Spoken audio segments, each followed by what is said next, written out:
All right, welcome to our final explainer on the science of getting rich. Today, we're doing something really crucial. We're going to take all these powerful ideas we've explored and turn them into a lasting, durable practice that you can actually use. But let's kick things off by talking about the #1 reason these things fail. I want you to think about a time you started something new. You had great intentions, right? A new morning routine, a big project, and then, a few weeks later, the daily execution just kind of fades. Why on earth does that happen? If that sounds familiar, you are definitely not alone. It's not some personal flaw. It's actually a feature of how our brains are wired for the world we live in today. There's this natural gap between knowing what we should do and actually doing it. Academics actually have a name for this modern world of ours. They call it a delayed return environment. Think about it. We go to work today, but that paycheck doesn't show up for weeks. We go to the gym this morning, but we don't see the results for months. And this goes completely against how our brains evolved.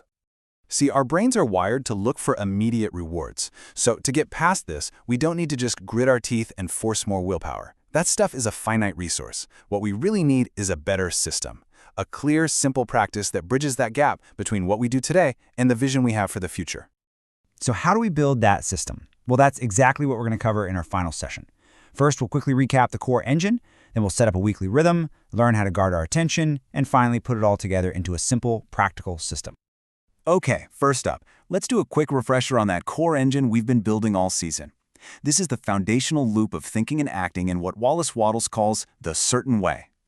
The entire method, the whole thing, really rests on this simple but incredibly powerful idea. Thought is the creative force. It's what impresses your vision onto the world. But action? Action is receptive. It's how you get yourself ready to receive the results of that thought. It's this three-part cycle, and it works in perfect harmony. First, you form a clear, definite vision of what you want. Second, you connect with that creative energy through a consistent state of gratitude. And third, you bring it all into reality through efficient, present-moment action. Now let's see how we can transform this whole thing into a rhythm that you can actually sustain. The goal here is to make this practice feel natural, automatic, not like some chore you have to force yourself to remember. So instead of trying to rely on motivation, which, let's be honest, comes and goes, or a faulty memory, we can build the core practice right into the structure of our week. This takes it from an abstract idea and turns it into a concrete appointment with yourself on the calendar. And here's where it gets super practical. Just look at this rhythm. It assigns a very specific purpose to each part of the week. Sunday? That becomes your strategic day. It's your weekly reset, where you contemplate your vision and plan out your key actions. Then, Monday through Saturday? That's all about pure execution. It's the daily loop of gratitude and efficient action. Now, having a weekly rhythm is powerful, for sure, but it can get derailed so easily by a distracted mind. Your vision can be perfect, your plan can be solid, but if your attention is constantly getting pulled in a million different directions, you just lose ground. This is why we need what I like to call an attention guardrail. Like Wattles explains, where you place your attention literally determines the reality you experience. The real key here is to consciously shift from what he calls a competitive mindset to a creative one. And this illustrates the internal choice we face every single day, doesn't it? The competitive mind, it sees a world of scarcity, where for you to win, someone else has to lose. But the creative mind, it sees a world of abundance, where you can create value without taking it from anyone else. One drains your energy, the other one builds it. So the crucial point here is this: the practice isn't about forcefully trying to suppress negative thoughts. That never works. It's about gently but consistently redirecting your focus back to your vision whenever you notice your mind drifting into that place of competition or doubt or scarcity.